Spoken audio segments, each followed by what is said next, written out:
તો જો મિત્રો કે વહેલા આપણે ઉઠી ગયા અને આજે વહેલા 9:30 વાગ્યા છે, પણ હજુ સુધી તમને જો કે એવું નથી લાગતું કે 9:30 વાગ્યા હોય.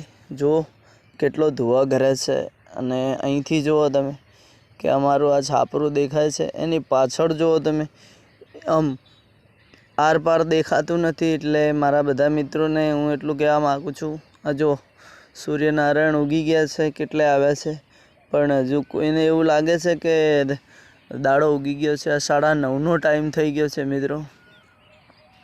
તો હું મારા બધા મિત્રોને એટલું કહેવા માગું છું કે અત્યારે હાઈવે ઉપર જે પણ મારા ભાઈઓ સાધન ચલાવતા હોય તે આવો ધુવા કરે છે, એના કારણથી ધીમે ચલાવજો, આગળ જોજો, લાઇટ ડિમ્પર ચાલુ રાખજો, સિંગલ પણ ચાલુ રાખજો. અત્યારે આપણા ઘણા ભાઈઓ રોડ ઉપર એવું જેમ તે અકસ્માત જેવું થઈ જાય છે, તો લાઇટ ચાલુ રાખીને હેડજો ને ધીમેથી ચાલજો. આવો ધુવા કરે છે એટલે ઘણા ઉતાવળમાં ભાઈઓ હોય છે તો ઓછું દેખાતું હોય છે ને એના કારણથી ના થવાની અનહોની થઈ જાય છે.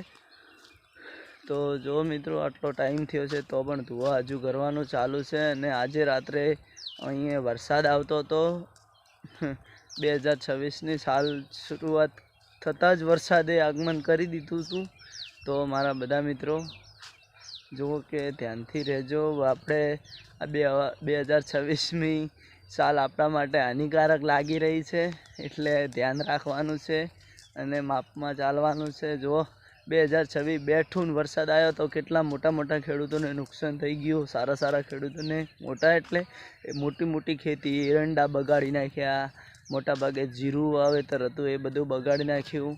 તો એટલે બનાસકાંઠામાં વરસાદનું થોડું આવું જોવા મળી ગયું છે અને આજે હવામાન ખરાબ છે. તો મારા મિત્રો ધ્યાન રાખજો, બધું સારું કરજો, આ એમ કહેવા માગું છું. જય રણુજાવાળા, જય બાબારી, જય જવાન, જય કિસાન. અને જો આ અમારી મકાઈ છે, જોઈને કે આ ધુવા કેવો કરે. પેલા અમારા ઘર, માતાજીનું મંદિર દેખાય તમને? ના દેખાય.